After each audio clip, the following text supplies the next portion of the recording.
Daniel Halseth felt like he was on top of the world. His wife, Elizabeth, was the state's youngest state senator. His computer business was booming, and the two appeared to be an all-American pair. Then it all came crumbling down on both of them in the blink of an eye. Hello, and welcome to today's video. Today, we'll tell you about the unfortunate life of Daniel Halseth, whose daughter giggled after stabbing him 70 times.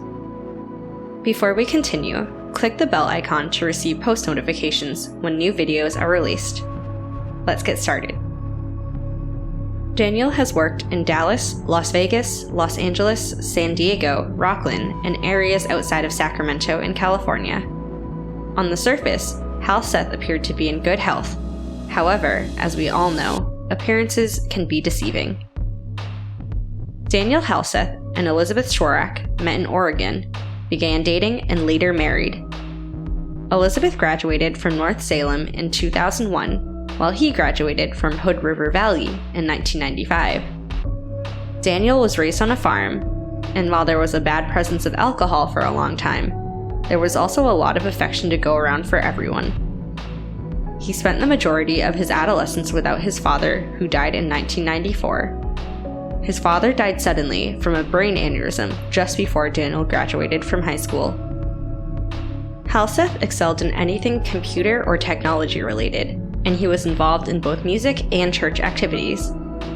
Elizabeth was raised in a verbally abusive environment, yet excelled as a model. Halseth and Elizabeth appeared to have surmounted some obstacles in order to make a good life for themselves. When they married, the two go-getters appeared to be a match made in heaven. They attempted to change the rules of the game and alter the routes that had been laid before them. Daniel later got a job in Las Vegas after having 3 children, so the young family relocated to Nevada. Soon after, Elizabeth Halseth, riding on the basis of her husband's computer skills, shocked Nevada by being elected to the state senate. Elizabeth defeated then-Senator Dennis Nolan in Senate District 9 in 2010. With her attractive features and conservative tone, Elizabeth was dubbed a future celebrity by the Republican Party after running a campaign focused on family and morals. And despite her lack of experience, she appeared to have the capacity to succeed. Daniel was at home with their 3 children, while Elizabeth was in Carson City as a senator. He was the principal breadwinner in a nuclear family that was as contemporary as they come.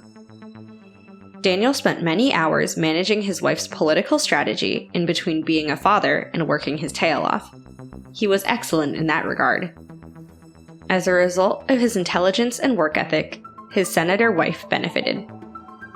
However, like any rising celebrity, the collapse can be dramatic, high-profile, and sensational. In October of 2011, this was the exact situation for the Halseth family. Daniel Halseth was detained on October 21st for an alleged domestic argument with his wife.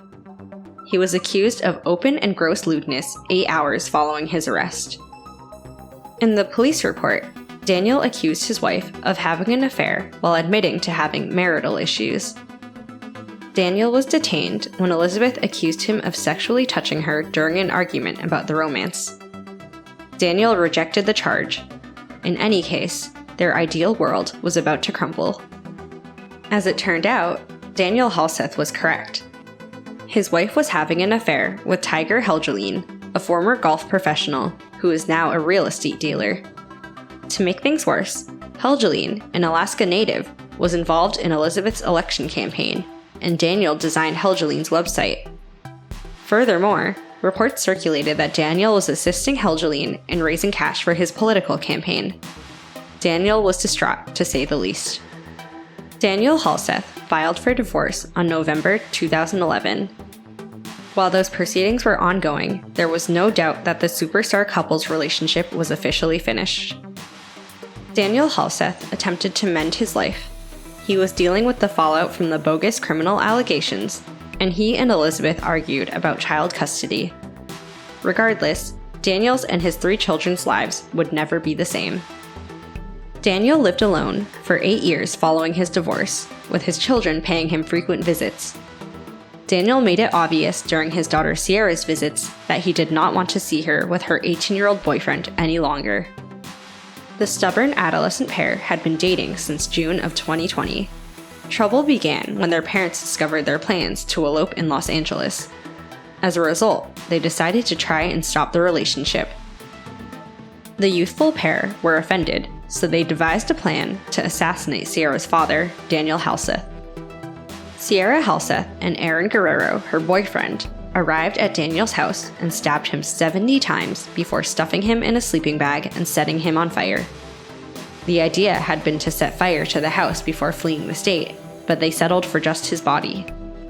Sierra Halseth and Aaron Guerrero fled the scene of the incident in Daniel's Nissan Altima. When Halseth's family did not receive responses to messages sent to Daniel, they became concerned. Sierra's grandmother, Christine Halseth, texted her that she couldn't reach her father. However, the adolescent told her that he was well and that his phone had problems that would be resolved within a day.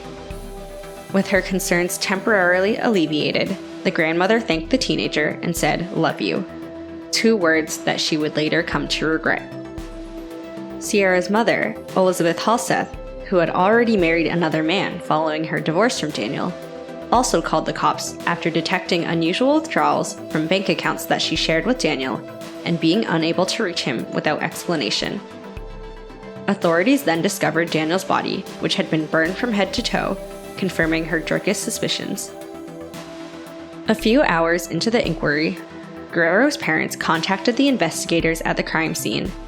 They appeared to be searching for their son, whom they believed had escaped with Sierra. Guerrero's mother also told officials that they tried to keep them apart after knowing they were planning to flee, but it was futile. Daniel's body was autopsied, and it was discovered that he had burns on 40% of his body. According to autopsy data, some of the stab wounds were administered after Daniel had already died. The authorities believe that the teenagers set fire to the body to cover up the crime. Prior to burning him, they attempted to dismember his body with a chainsaw and a circular saw. According to authorities, a significant effort was made to clean up the murder scene. Daniel died as a result of force injuries, according to the coroner. At the crime scene, investigators discovered a plethora of evidence, including receipts indicating that Sierra and Guerrero purchased bleach, lighter fluid, gloves, a circular saw, and a chainsaw. Surveillance footage was also discovered, and it showed Sierra Halseth and Aaron Guerrero in possession of the items discovered at the crime scene. Sierra was also seen using her father's debit cards after he died, according to the video. When authorities finally apprehended the juvenile couple, they were already in Salt Lake City, Utah. They were pulled over for failing to pay a light rail transit charge. The cops promptly confiscated Sierra's phone, where they discovered a video of them laughing and admitting to the murder. The terrifying video begins with the 2 lovers embracing one another while looking into the camera. Even as the courts attempt to hold Sierra Halseth and Aaron Guerrero accountable for Daniel's murder, Sierra's family is still in grief. They're struck by how senseless the murder was. They described his killing as terrible, savage, and a violent act of murder that was heartbreaking to them in a statement. The Halseths also want Sierra and Aaron to pay for their lack of compassion. They found the lack of sorrow in the video extremely repulsive. As a result, the Halseth family, like everyone else, is waiting for justice to be served. Following their actions, the 2 teenagers were charged with 9 felonies, including murder, robbery, conspiracy to conduct robbery, arson, and fraudulent use of credit or debit cards. Both teenagers filed a not guilty plea during their arraignment hearing in June 2021. Sierra Halseth and Aaron Guerrero are being held without bail. The jury trial was set for December 13, 2021. Christopher Hamner, the lead deputy district attorney, is considering seeking the death sentence in Guerrero's case. Sierra was charged as an adult, although she was just 16 years old. However, because she is under the age of 18, Nevada law prohibits her from facing the death penalty. On the other hand, Guerrero is now 18 years old and may face the death penalty for his role in Daniel Halseth's murder. What would have led to a daughter viciously killing her father? Was it the separation of her family? or was it the influence of her boyfriend? Drop your thoughts in the comment section below. Thank you for watching, and we'll see you at the next one.